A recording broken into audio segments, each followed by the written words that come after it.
The majority of individuals are unwilling to go to any length to make their goals come true. Everyone wants to go to paradise, but no one wants to die, as the Marines say. Self-discipline is at the heart of realizing any ambition. It's not so much about your body as it is about your mind regarding food and eating. It's about taking control of your mind and choosing behaviors that are in your best interests. Every day, we make decisions that are not in our best interests. So if the world is assaulting you, fighting you, and attempting to keep you down, you're going to hurt yourself. You will prevent yourself from achieving your goals. And I believe the word discipline has a terrible reputation. We consider it in terms of retribution. I'm not talking about discipline in the sense that you sacrifice instant gratification. I'm not talking about discipline in the traditional sense. Instead, I'm talking about discipline in the sense of foregoing instant gratification in return for long-term self-respect. I think that self-discipline is the definition of self-love, and that when you say you love yourself, you mean you behave in a caring manner toward yourself. All material prosperity hinges on self-discipline. You can't win the battle against the world if you can't win the war against your mentality. Self-love is a state of mind. I know you have an exam on Monday, and I know you really want to go out with your friends on Saturday night, but you're not going to feel good about yourself if you fail that test. I love you too much to let you go out tonight, you know.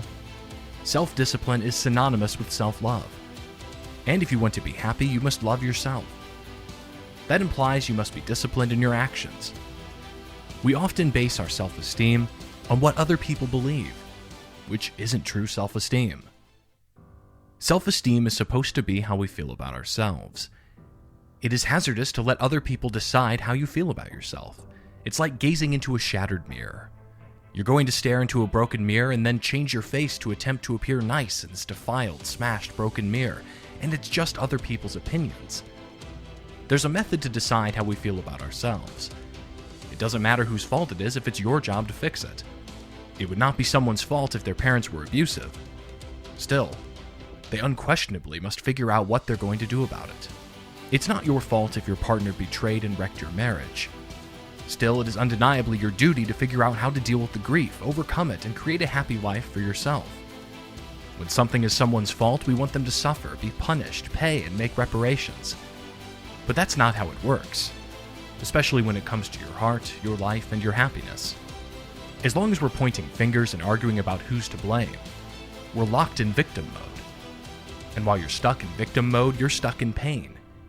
Taking responsibility for your heart, life, and happiness is the path to power. It is only your job to bring a grin to a person's face. You can make someone feel good and you can make them laugh, but whether or not they are happy is completely beyond your control. Spending time with someone requires that they nurture and inspire you. They must fuel your fire. Look back through your recent 5 text messages and see if those folks are stoking your fire or putting it out. Put your phone down for a moment and glance around at the people around you. Are they pissing on your fire or tossing logs onto it? My life is what I want it to be. My career and my family are important to me. I wanted it to mean something, and it does, even if you are not improving the lives of others.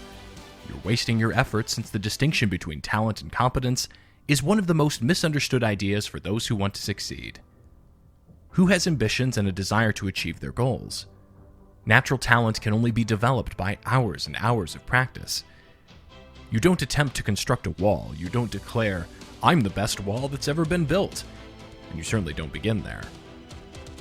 In the following 10 minutes, and if you build it every day, you'll soon have a wall.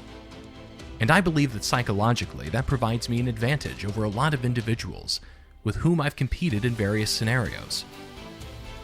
When you consider how huge the work is, it isn't easy to take the first step. However, the definition of who I am is very obvious to me. It also redefines who I want to be, in the sense that I know for a fact that I'm stronger than I thought I was. You can't help but wonder what I would do if I were in Elon Musk's position. I'm motivated by fear, and I wouldn't say I like being abused by it. I believe what evolved was an attitude in which I began fighting things. I was terrified. Why were you terrified in your bed the night before? Why did you hold on to that dread? Just don't go. Why were you terrified in your bed for hours before jumping? Why are you afraid in the car? Why are you unable to eat breakfast? If we consider stepping out, there's truly no cause to be frightened. Fear is dread of what you're nowhere near.